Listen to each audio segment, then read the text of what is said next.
السلام علیکم ورحمۃ اللہ وبرکاتہ۔ دیکھیے، جب اللہ کا خوف انسان کے اندر آتا ہے تو اس کی کچھ نشانیاں ظاہر ہوتی ہے۔ پہلی نشانی یہ ہوتی ہے کہ اس کی زبان پر جھوٹ، چغلی، غیبت، بہتان، فضول کلام، اس سے زبان کو وہ بچاتا ہے۔ اب وہ اپنے زبان پر اللہ کا ذکر، تلاوت قرآن، علم کی گفتگو سے اپنے زبان کو مصروف رکھتا ہے۔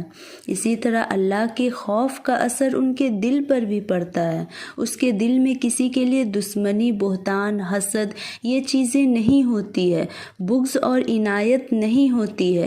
یہ ایسی بیماری ہے جس دل میں آ جائے تو علم، عمل صالح، سچی توبہ کے بغیر اس کا کوئی علاج نہیں۔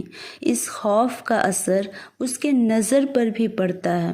اس کے نظر پر بھی اللہ کے خوف کا اثر پڑتا ہے، خواہ وہ کھانے کی چیز ہو، پینے کی چیز ہو، پہننے کی چیز ہو، دیکھنے کی چیز ہو، وہ حرام سے بچتا ہے۔ نہ اس کی آنکھیں دنیا کی چیزوں میں رغبت میں اندھی ہوتی ہے، بلکہ وہ ہر چیز میں عبرت حاصل کرتا ہے۔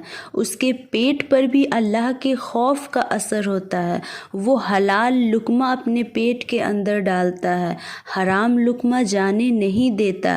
اسی طرح اس کے ہاتھ پر بھی اللہ کے خوف کا اثر ہوتا ہے، اس کا ہاتھ حرام کی طرف حرکت نہیں کرتا، اس کا ہاتھ اٹھتا ہے تو اللہ کی اطاعت کے لیے اٹھتا ہے۔ اس کے قدم میں بھی خوف ظاہر ہوتا ہے، اس کے قدم نہیں اٹھتی ہے برائی کے طرف، اس کے قدم اللہ کی اطاعت اور اللہ کے راہ میں اٹھتی ہے، شہداء اور علماء کی صحبت اختیار کرنے کے لیے اٹھتے ہیں۔ اسی طرح ایک ساتویں نشانی ہے، وہ اپنی زندگی کی ہر اطاعت کو خالص اللہ کے لیے کرتا ہے، ریاکاری نہیں کرتا۔